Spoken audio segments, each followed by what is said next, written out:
close encounter of a strange kind. I'm Franz Argent. Because you and I are about to take a step into a giant puzzle. The mystery begins on the barren landscape of Marshall County, Minnesota. On August 27th, 1979, Deputy Val Johnson experiences something incredible. And suddenly the light that had been there suddenly became here, and it struck my vehicle, causing some damage to it. I feel that whatever Val told me about the light and the strange incident was true. I don't doubt Val in any way.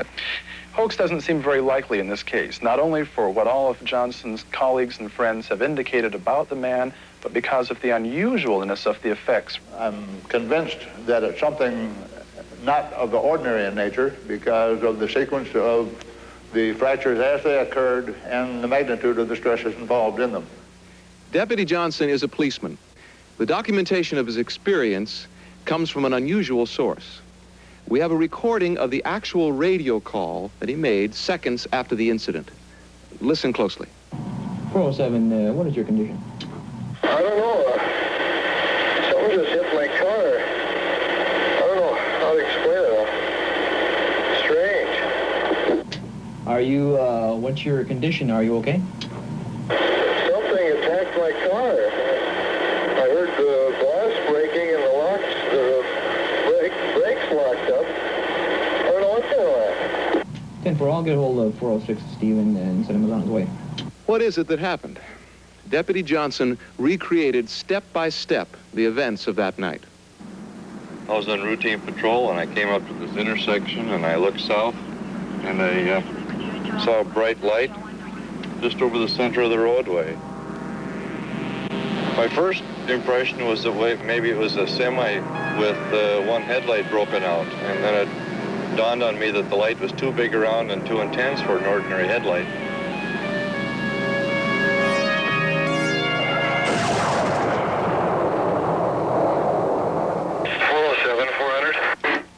Go ahead, 407.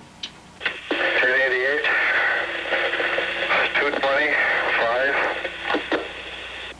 407, what is your condition? I don't know.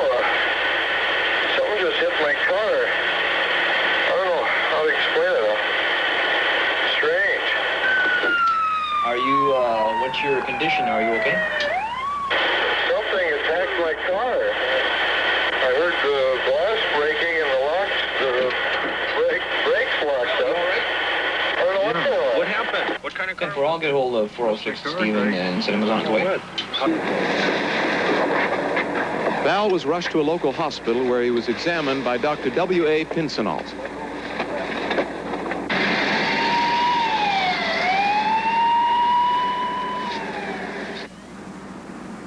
My eyes were extremely painful, as if I'd been subjected to something like arc welder burn or something. There was some salve put in my eyes, and they were covered with an adhesive bandage, but in a matter of 6 to 8 hours, it had cleared up. Alan Hendry is an investigator with the Center for UFO Studies. Now, on hearing of Val's experience, he came to Marshall County.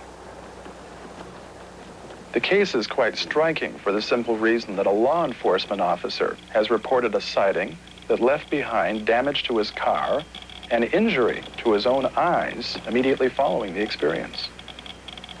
We learned of the Val Johnson case in much the same manner we learn of most of our sighting reports. The deputy of Marshall County contacted us directly via our 800 toll-free phone number, which we've issued to 10,000 police departments around the country. The biggest mystery about the Val Johnson case to me is trying to find one neat explanation for something that could behave the way he described, yet create the kinds of damage that we analyzed and discovered.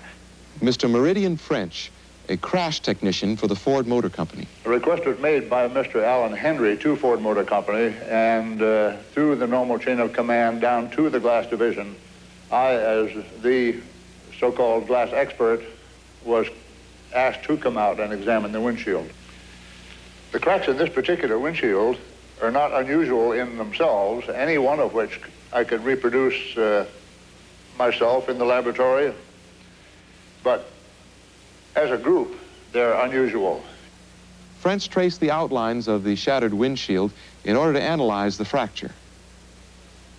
I'm convinced that the fractures, as we see here, were made by some type of a blow from the outside of the glass by some firm, probably hard object, but with not sufficient force to crush the glass, but enough force to bend the glass to the point of breaking it.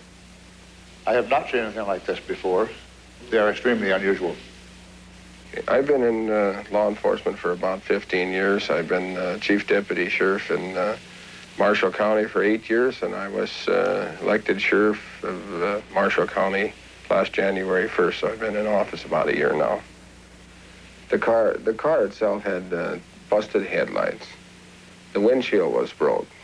One of the red lights on top of the roof was broke.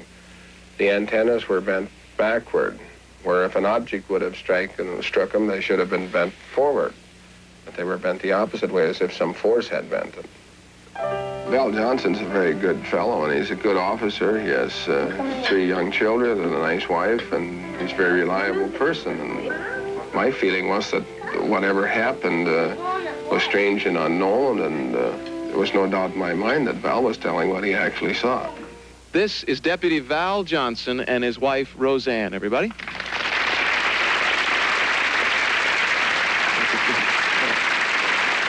Val, since that incredible experience that has shocked us all, have you had any other experiences, any other close encounters? No, sir, no. Had you had any before this? No, this is the first one. Well, how has it changed your life? Well, it's brought our family unit closer together. Because it scared everybody so much, you mean? Well, there was a lot of people confused about it and a lot of unusual stories that came out about it. But it's brought us closer together as a family unit. Was it a religious experience for you? Many times these events are a religious experience. Upon reflection afterwards, it's been about 6 months now. Upon reflection, we've kind of come to the conclusion that perhaps the Creator has made other things that we can't readily see or readily identify, and perhaps this is one of the things we encountered out on the road. Certainly a humbling experience. Thank you, Roseanne and Val, for sharing your feelings about your experience with us. Thank you very much. Thank you.